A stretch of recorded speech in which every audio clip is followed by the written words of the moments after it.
Critique Hour's back, y'all. How do you guys feel about that? I missed you. I missed you guys so much. Let's jump right into it. This was submitted to my subreddit. And if you want to submit your work for critique, all you have to do is go to istebrak.com and click on the subreddit icon right here. That'll take you to the subreddit. And this is where I picked up a piece to critique today. And you can submit all your work here. Make sure you read the rules and all that. I have a tutorial coming up, a grayscale to color portrait tutorial. And it will be available on my store, on my website, as well as Gumroad. And I hope you guys find it useful. It's similar to my masterclass. It's not a masterclass, but it is a tutorial dedicated to that portrait and everything that I did to create it. And I'll show you guys some previews sometime soon. Store sales and all that will start somewhere in November, end of November. I'll let you guys know. You know, we'll just get back to regular announcements. But right now, let's dive into this piece. So the person who submitted this on the subreddit said that this is supposed to be a vampire walking around and at night in the city. And it's supposed to be foggy, and they're supposed to be bats. So let's talk about the problems here. The bats are hanging behind him like they're attached to that thing that sits on top of children's beds that rotates around while the children is in the while the child is in the crib. What is that thing called? The thing that rotates around? Bats don't fly like this. Bats are just like, you know, everywhere. They just kind of have a random natural pattern. So I'm going to try to do that. A mobile, yes. And so I'm going to try to do that. Hi, Magico. These look like mountains. These look like hills. This looks like land or some kind of material. If you've ever seen steam or ever seen exhaust or fog, it's very translucent. It doesn't need that much. You've also made the edge of this fog very sharp. This is wrong. This is not how fog works. Fog has a very indiscernible edge. It's like fluffy. It doesn't have a sharp edge. It's not made of matter. I mean, it's made of some kind of matter, but it's not hard matter. So all hard matter objects have a sharp edge because of the way they're built on the molecular level. But this is a gaseous liquid, not liquid anymore, but it's a gas, meaning that it is now a bunch of disconnected molecules all over the place. And the edge, what's the edge? You know, who knows? It's like a dust cloud. There's a bunch of little dust particles, but on a much smaller scale. So to add a sharp edge to something that is a gas or something that is, you know, divided into many different, not particles, but smaller and smaller objects, it's just, this does not work. This is not how fog works. That's not what fog looks like. So in order to fix that, I'm going to have to separate this fog from the background, which I'm going to try to do super, super quickly. But before I do that, I'm going to take our little vampire buddy and separate him from his background. Remind me of the bats, you guys, because I will forget to include the bats in. All right, so let's supplement all of this missing stuff. I'm going to try to work hella fast. Is that his coffin or is that his guitar? I believe that is his guitar. Oopsie. So let me try to add the guitar in, actually. My bad. Just noticed the guitar. I believe he is like a guitar wielding vampire Nosferatu walking around at night in the city, from what I remember. Alrighty, so let us clean this up.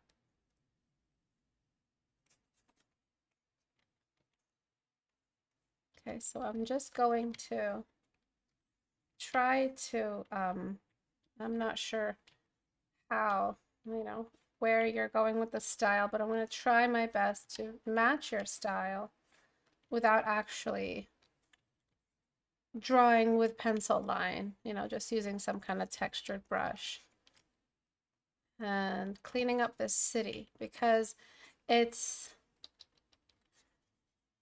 just not possible for me to fog up this fog without being able to see what's behind the fog. So that's why I have to draw the rest of the city. The fog is see-through, like a see-through curtain. So you need something behind the curtain to show that it's see-through, or else we don't notice that something's see-through. See-through, I need to see through something. And I can't see through anything right now in this fog. It's just as much hard surfaced as any of the brick in this city, which is wrong. That's not how fog works. You also have a very, very boring, it's not boring, but it's very repetitive color palette. So let me try to get that city line kind of, I mean, it's a street. It's not really a city line. Let me try to get the street to make a bit more sense. You have a really, really bright moon, which is cool. It's making no effect on, it's having no effect on any of this. This like clearing, is this a clearing in between? Is this a car? Is this an alleyway? Is this a window? It's not making much sense to me. The exact layout here. Is this a vending machine? Looks like a vending machine that's broken. Looks like a shop with a skull on it. So that's a car that's broken down and some brick, and then just this window behind him. It looks very, very, very much like a window, which is making this whole wall look like the wall of a house. This is not really how alleyways work. We see a lot of buildings in the way for it to actually look and feel like a city. I'm just trying to make that city look like a city in the background. And then I think these buildings are a little bit too close together, so I'm just going to throw a little bit of that in there. All right. As you can see, I'm doing a lot of work for the environment. I'm not worried about the character yet. I'm not even thinking about him. The next thing I'm going to do is get a spotlight of a nearby lamp, street lamp. I do have a cold. I don't know if I told you guys already. I'm a little sick, of course. Day back for critique hour, I get a little bit chilly. And I'm going to use like a bluish white, maybe even a blue light to try to get this street lamp to kind of look a little bit more street lampy. Okay. And I just want it to look like it's just there. And the same exact thing on this side. I'm just going to show the remnants of another street lamp nearby. And then really quickly, I'm going to shape out the base of that street lamp where it reaches the ground. And then where this one reaches the ground as well. And then I'm going to fuzz that out. It shouldn't be too strong or too present. It's just enough to kind of just be there in this scene. Helping out the scene a little bit. Just to actually make it look like a street lamp in the fog. The fog will come into play in a little bit. So let me make all the street lamps have the same kind of angle. And then I'm going to establish what the light of the moon is doing. So the moon doesn't just sit there, it has a bit of a bloom to it. And that bloom is a glow. Okay. And there should also be a little bit of that moon's rim light somewhere on nearby buildings and stuff like that.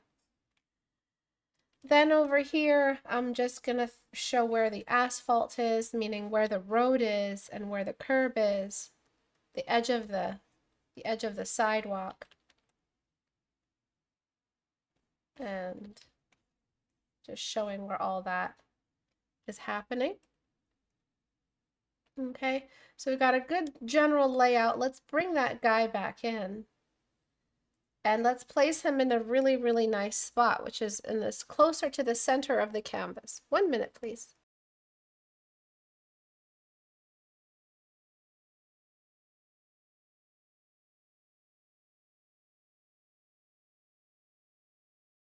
Okay. So now that he's at the center of the canvas, we need to make some decisions. What is he going to be doing in this environment? So I'm just gonna delete some of this, some of these edges. I'm gonna complete his figure, meaning I want to complete his gesture.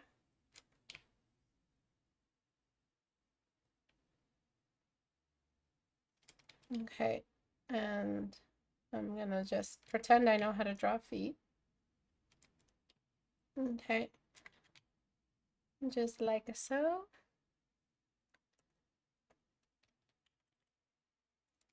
And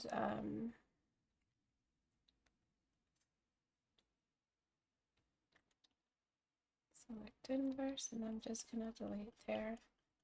So now your little vampire has a little bit of an issue. He's supposed to be this dark in this scene. This is a nighttime scene. This is what he's supposed to look like right now. You have to believe yourself when you make this type of decision in your nighttime scenes. There's 2 rules. Things at night have to be dark. You have to make sure you're darkening enough. Second rule, which is an exception to the first rule, is you can borrow from daylight values to make this object appear.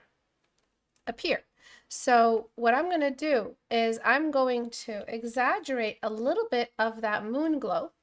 I have a lot of tools, and this is why I worked on the environment first, to show me what I can do to fix this. So that's why it's so important to have the environment to begin with. So what I'm going to do is I'm going to exaggerate a little bit of that moon glow. Just a little bit, so we can see some reflection, or sorry, some of his silhouette. And I'm just going to disrupt it where I feel like it's a little too much, just enough for him to pop out. Okay, so we've got a nice silhouette behind him. And then I'm going to use that blue that I found, that purpley blue of the street lamps, to color him in and reveal his character. Okay, so this is a character at night. Doesn't have to be full black, doesn't have to be dark, but we definitely need something else going on in his character so that we can see him in this nighttime scene. If it really was a nighttime scene and it was just a city scene, like Google it right now, characters are not really that visible. People are not that visible at night. The contrast is horrible. You can't really take a good picture. Like, have fun trying to take a picture with your phone at night. You always need some kind of extra effect or skill that the phone has to pull that off, or flash. You need light for something to be visible, or standing under some really strong street lamps or indoor lighting. And so this is the way we're pulling it off right now. We also don't want it to just be just, you know, like a dark scene. We want something more. Shh, Sophie. So so what we want to do is play a little bit more with the surrounding lights. There, you can throw in neon lights, you can throw in street lights, you can throw in the vending machine light. You can throw in so much more to wake up that nightlife a little bit, and make this character even more visible. So filter, blur, Gaussian blur, and I'm just gonna give that vending machine a little bit more light. And of course you can add in some detail to that vending machine here. So where am I? Right there. And you can just add some quick detail, the shelves, and some of the items on sale. And then maybe some neon lights and neon signs. It could be just something above him. So many different things that you can do to just wake this scene up, because technically this really is all that we have, is different lights combining together to create that nighttime scene. And of course you can make the vending machine have more color to it. I'm just using blur here to incorporate everything in together, but you can definitely do way more than I can in the time that I have. Okay, and then I'm just going to, this lamp, this sign right here, you could have made it really, really interesting by just giving it some kind of demonic red color. And so this sign right here could be enhanced in some way to look like a neon sign. So that will need its own little color bloom as well. And so that's what nighttime scenes in the city are. You're combining many, many different lights to create a general ambience that makes that character pop out. So now that we have this light here, guess what we can do now? We can go back to his character and use some of that red on his beanie, on his back, on the top of his arm, and then the rest of that street lamp from the side could take care of the rest. Then we've got that kind of vampiric, demonic eye glow that he has, which is really cool. It adds that scary element to him. Oops, my aim is really bad right now. Okay. And a little bit of a glow for that.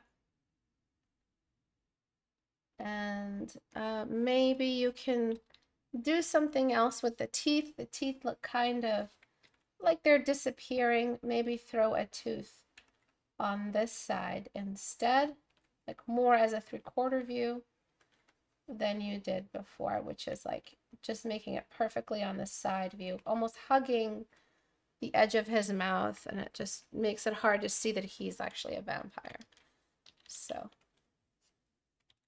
what's the moral of the story for this critique? It's really just about remembering that don't be so character centric, meaning don't be so focused on what your character is doing in your environment.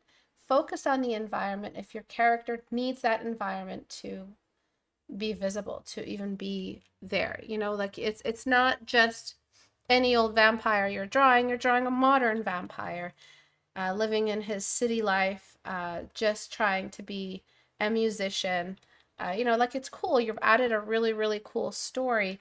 You can't paint that story without thinking about the environment in a whole new sense of respect, because your character is relying on that environment to be able to have their story get told, like to be told. So this character's story cannot be told without some references of city life. So that's the whole point here, is that you kept it all about the character and not enough about the environment. So I want to throw like a couple more signs here, something, anything really that might be able to help us, help him like just be a bit more visible. No, duplicating them doesn't work. How about color dodge? Color dodge. Color dodge is cool. I really like the extra color. So what I'm gonna do is bring that in, duplicate it, and then put that on normal. Lower that down to there. Saturate that a little bit so it's blue, and then that color dodge, I'm just gonna move it around and see what else I can enhance with it. Maybe the doorway, it's like maybe just moving the layer around is giving me different ideas.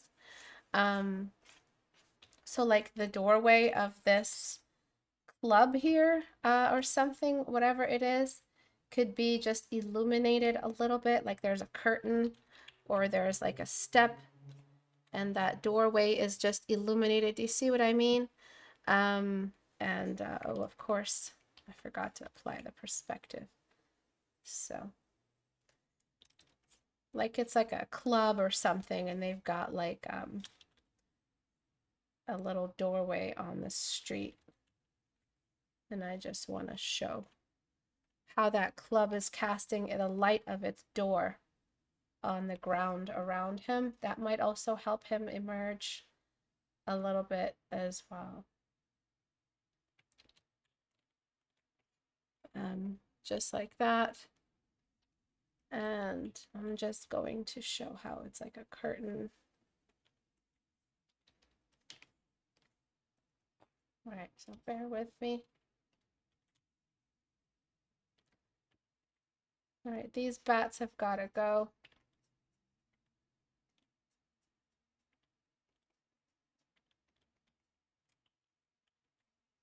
Okay, so now for that fog from earlier, I'm going to use like a little cloud brush I have here. Where are you? And I'm going to get like a grayish color, some other color that is just not in the scene right now. And I'm going to, am I in a new layer? Yes, I am. I'm going to just build it up. And you can see how it's starting to hide stuff behind it. We don't want that. And so I'm going to use the same brush, but on eraser, and try to build up some translucency.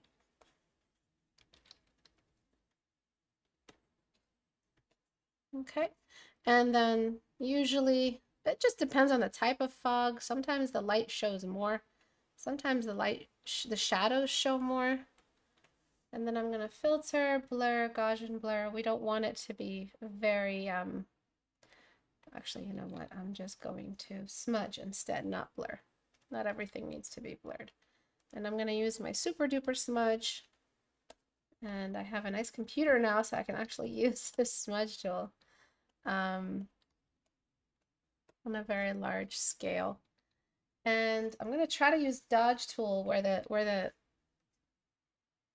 this actually no, I can't use dodge tool, but I'm going to use an extra. I doubled the layer wherever we have the street lamps, so the fog is a little bit more visible around the street lamps. Okay, and merge down and just see, just do that. You can also crop it so that it's just somewhere like here instead, you know, like you don't have to show his feet, which I think is a much better, more cinematic crop. So if you want, you could easily just take, I don't want to change the crop because that'll affect the before and after. So I have to find a different way to do it. So I'll just do that. And then take his character and increase his size. That way we just get more of him. And that's a little bit more cinematic now.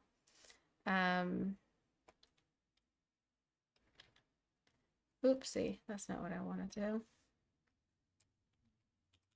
Okay, so I'm just increasing the size of that light coming in from, kind of threw it off, but that's okay.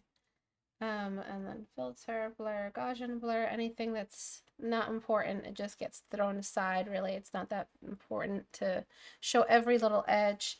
I want to throw in one more neon sign, but I also don't want to, you know, spend too much time on it. Let me see what I can do real quick. So like that, and then just throw in another little like secondary color there, and darken that a bit, and then maybe use the same general color palette but throw in a purple like that one that we found earlier. And I'm gonna try to do something. I don't know what to write on this sign, but I'm gonna try.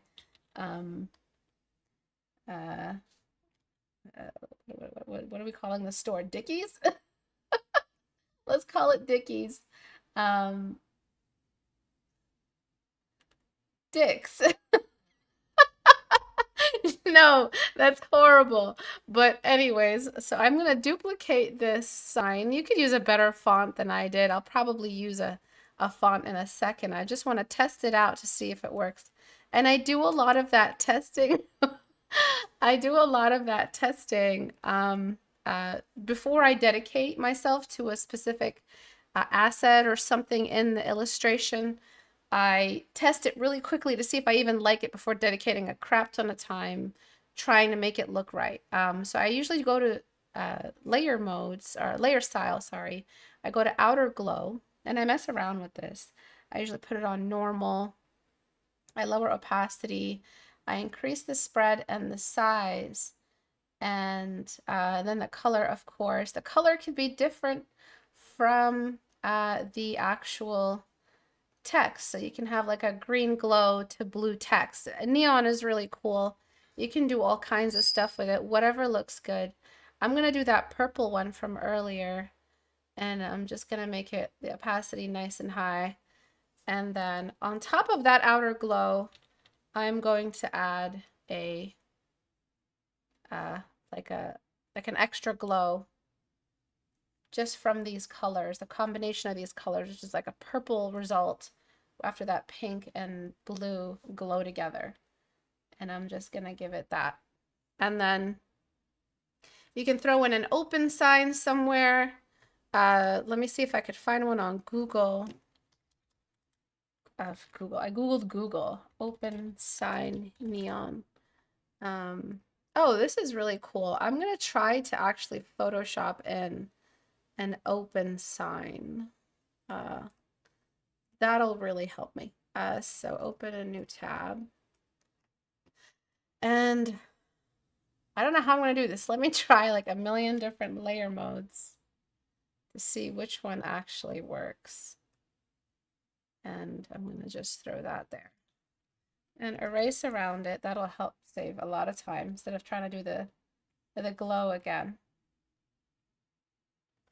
And then I'm going to go back down to my sign and just boost up that color. I don't know why I don't know why I chose that name, but here we are. And I'm just adding all that in. Okay, and so for the bats, at the very end you've got some bats. You could just have them flying out here, you know, like I'm just gonna do some crazy like shapes, just getting them out of the way, and just throw them up in front of the moon. And I think that's more than enough. And then filter and then blur those. The only reason I'm blurring everything is because this is a critique and it's not, you know, I can't go in there and get things to the same level of sharpness or style you have here. Okay, so it's a lot of changes, it's a lot of stuff, but I hope that you get a better idea of what actually goes into putting a character in an environment, and like the responsibility you have to build that environment for your character. So, whoa, what is happening here? Oh, okay. So yeah, here's the street lamp. Let me see if the fog, where the heck the fog layer is. Yeah, I don't know where it is. Okay, there it is. And I'm just going to lower the fog layer a little bit. Okay, I don't know, did I increase the size of the canvas? I really hope I didn't. It's going to affect the before and after, but let us flatten the image. Okay, and take a look at it. So before, so you can see the issues in the before. It looked like he was walking through hills. It looked like it was some kind of sand patch inside a house. And after, it feels more like a city scene. You're actually using city colors at night, which have a lot of blue in them. And excuse me, and then you also have some buildings in the background. So you've built that, you know, the context of a city in the scene. I use the fog again, but this time I let things be translucent. Some things are behind this this fog. We can see behind it. It's very easy to just see what's behind it because it's not hard matter. It's not sand. It's not dirt. It's not a hill. It's actual just gaseous fog, or it could be the steam from the sewer line, or it could be anything really. Um, and then I suggest even more random glows and random things just glowing all around. It really doesn't have to be, it doesn't have to stop here. This is a nighttime scene in the city. You know, there could be all kinds of things glowing and sparkling in this city scene. You can throw in just random patches of color. Look at that. And it looks just fine because that's exactly what we expect walking around at night in the city. There's no wrong answers. This here, this vending machine, I can combine two different colors for it and it just looks better. It's just, it makes no sense. But it looks right. And that's the beauty of the margin where artists get to break the rules. We're not quite realistic, but something about the scene looks more realistic than this scene. So we've broken so many rules, but followed so many rules. There's always wiggle room. And I'm just going to merge that down. And now that I have everything merged down, I can play with Dodge Tool a little bit more and just try to have fun there. You could add even more to this story. It's so cool. You have this whole stage now where you can leave little Easter eggs. Like you can add a prostitute. Yeah, this is not gonna be monetized. So you can add like a lady who's got like horns. You can add like a scary demon monster sitting inside the car here in the back. It's like a ghoulish city, you know, like there's no wrong answers. You can just show how there's like a demon monster sitting there. You can show how there's like a little, I don't know, what are those things in Star Wars that dismantle machinery and steal their parts? A dookie? I don't know what they're called. The only word that's coming up in my mind is dookie. I don't. I'm sorry. I don't know what the hell they're called in Star Wars. Um, Jawas. Jawas. Yeah. Jawas, yes, exactly. And and you can see how like he's blocking some of the light. So it's like some of the light gets to sneak in from between the character and the shadow. So their shadow kind of like extends out. And now that you have this stage, you can customize it and change things. Like there's so much you can do now. You can show how there's an even more people just walking around and they all have their own little designs. Like you can show how there's a, you know, the classic werewolf. You can show how there's a werewolf and he's got like a hairy back and like a shirt. Well, I don't know why all werewolves in modern movies are wearing plaid shirts, but you can show how, you know, they've got like they're just walking around. And you can show how there's a girl and then like, you know, it's also Medusa. And she's just walking around. There's snakes all over her. And there's just people in this city moving back and forth. And I mean, this is your drawing. It's not really up to me what you do with it, but you have so many different options. Let me undo them so that it doesn't change too much. Okay. So what did I do exactly? Well, I corrected the light environment by removing the character, removing the fog, and setting up a real city scene, giving the moon a little bit of a glow, creating some lights from the lamps, and then establishing where the sidewalk is and the curb and the road. Adding some lights from nearby stuff because a scene can't just be lit up by one moon unless you want it to really make that one moon silhouette character dramatic impact. But if it's supposed to be a modern vampire hanging out at night in Ghoul City, We need a little bit more of that nightlife, so I made this sign glow. I made the vending machine glow. I added a bit more ambient light from signs and nearby things, and I tried to create more of that nighttime scene. I brought back in the character and allowed the lights that I established to reflect on his character to reignite his silhouette so that we can see him in this nighttime scene. I added more glow in that moon behind him to bring out his silhouette even more. It's barely noticeable. Do you see like that extra glow I added from the moon? You can barely see it, but it really brought him out a little bit. Also, it's a vampire at night. We're not supposed to see his entire character. It's a little cheesy when you show a lot of a character. It's very cheesy. It's very cheesy when you overexpose characters that are meant to be mysterious.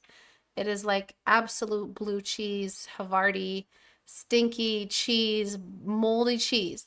Don't do that. And they used to do that a long time ago in movies, and that's why when you look back and look at old movies, you think there's some element of this. I know they're trying to be serious, but I'm just laughing. There's some movies that are really meant to be serious, like The Exorcist makes me laugh because there's just not enough shadow. But the Conjuring movies and the Insidious movies, what they did right is they used a lot of shadow. I mean, you cannot watch these movies with a dark lamp on your television, like on an old television. Like you need to raise the brightness up.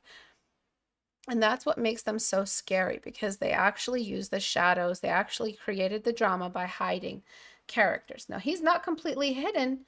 He's there, but we know we can only see him because of the rim light, which adds to that horror element. It plays from that. It builds from that theme. So remember, it's very cheesy to overexpose characters that narrative-wise they're supposed to be dramatically hidden or just, out of the way, hidden in the shadows. It's a vampire. So that's it for today. Thank you all for watching. Do you have any questions at all? Count Dooku? Dobby be hanging out in the shady places. P. Diddy can be somewhere here. Most likely P. Diddy.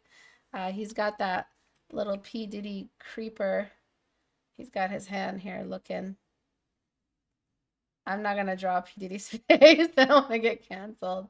But yeah, you got P. Diddy here creeping. And trying to see. Actually, this is really, really good. We channeled the creep energy of P. Diddy. And this actually ended up being a really cool silhouette for this story. Because it really does work. It adds that creeper element. Wow, there you go. Use real life creeps as reference to inspire your gestures or caricatures. It really gives us something extra to look at. And I think, I know you guys have seen these on Instagram, on different galleries, these city scenes. They're like almost comic book style, absolutely breathtaking scenes that are around, that you've seen them in all kinds of cool little animal people. People create like witch cities, and the longer you look at these canvases, the more you see, the more you notice. Oh, there's a little cat there hiding there. Oh, cats. Yeah, let's throw in some cats. Oh, there's a little character there just hanging out. You can just throw in a cat, kind of just watching the moon. I don't know how to draw a cat, apparently.